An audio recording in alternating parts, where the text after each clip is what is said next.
There is, obviously, I'm Igbo. I'm from the eastern part of the country. And what I'm about to say is, anything I say these days just goes everywhere. Sometimes it's a bit controversial, but I always say from the mind and I always say the truth.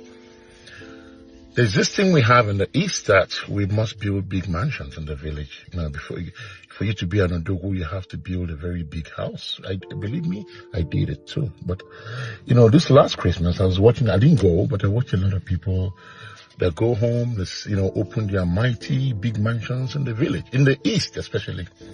I don't think the other part of the country have this concept. So, as I said, I did it. And my own was even painstaking because my dad passed. I started building the house before he passed, but I had to finish it. And believe it or not, because I'm the first son, he was alive. He insisted that I have to build it in the same compound. So I took a couple of steps around and built another mansion. Everywhere squashed up. I haven't been there in I built it about 5 years ago, and the total number of days I spent in that house, is not up to 6 weeks or 2 months. In 5 years, I'm telling you. I spent a lot of money to build a house in the village because my father was a traditional chief. So for you to take over the title, you have to have your own house as an adult. This is just what we have in the mind. Sometimes I wonder, the Igbos claim that we're very smart in terms of economy and, money thing. But sometimes I wonder the economic value. If I built that house somewhere else, Lagos, Abuja, Port Harcourt, elsewhere, even Enugu, I would have made over 100 million in that last 5 years. I'm telling you the truth. I'm not saying you shouldn't build a house in the village.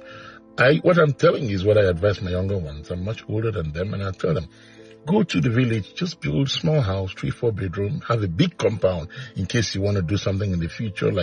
It's always good to have something in the village, but you don't have to build these mansions like the way we did. We occupy everywhere with houses. It's rubbish. And I'm telling you, what I'm saying to you, I did it. My father did it. My father's friends did it.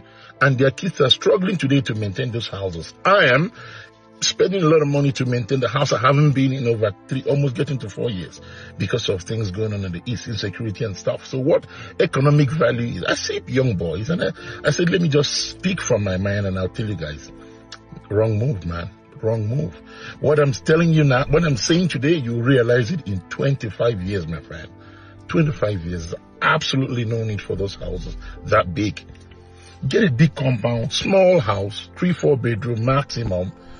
And, once in a while, go home. You're still an Odogu, it doesn't matter. But use that money and put it in other better locations. I'll give you money. As I said, if I use that money elsewhere, Abuja and all that, I would have made money that would build that house probably 2 times over in the last 5 years. I'm telling you that.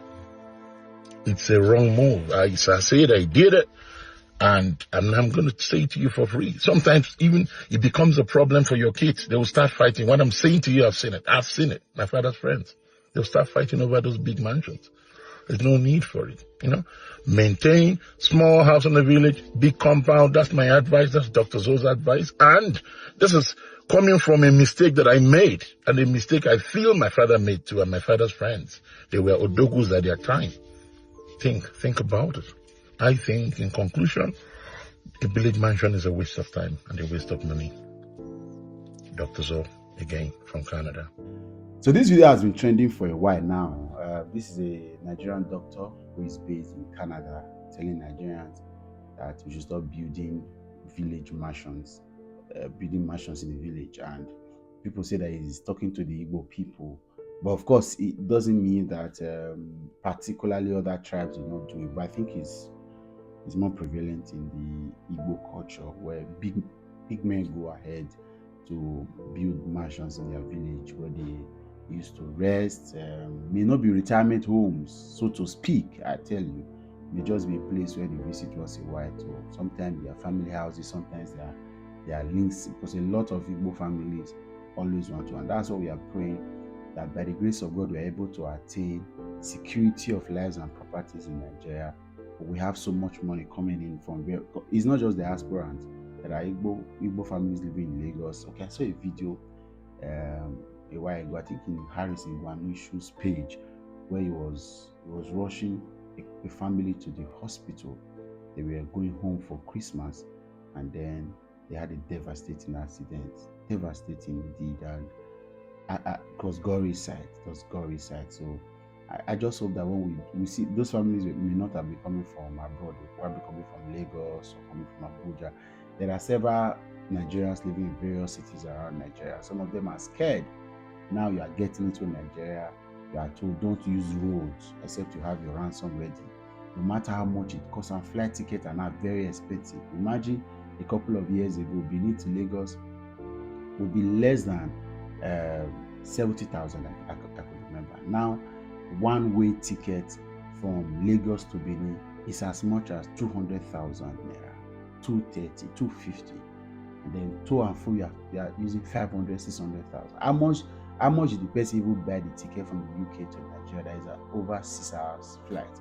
And then you are spending 50% of that for a 45 minutes flight. It's really, but again, our routes are not safe. And then I understand cost of living, I understand prices of commodities, aviation fuel, and all that. A lot of other things, factors, parts, and everything. But then it is not something we are proud of. But this doctor is saying stop building mansions in the village. Stop building mansions. I don't know why, but I'm going to allow you. Thank God I've got a lot of people who are experts in some of these things. I get to talk about real estate, talk about investment, talk about diaspora concerns. I've got a lot of people on my platform, so I brought it up for us to talk about it, sense or nonsense, or this is something to give it, or there's a balance somewhere. Let me hear you. Catch you other time. Bye for now.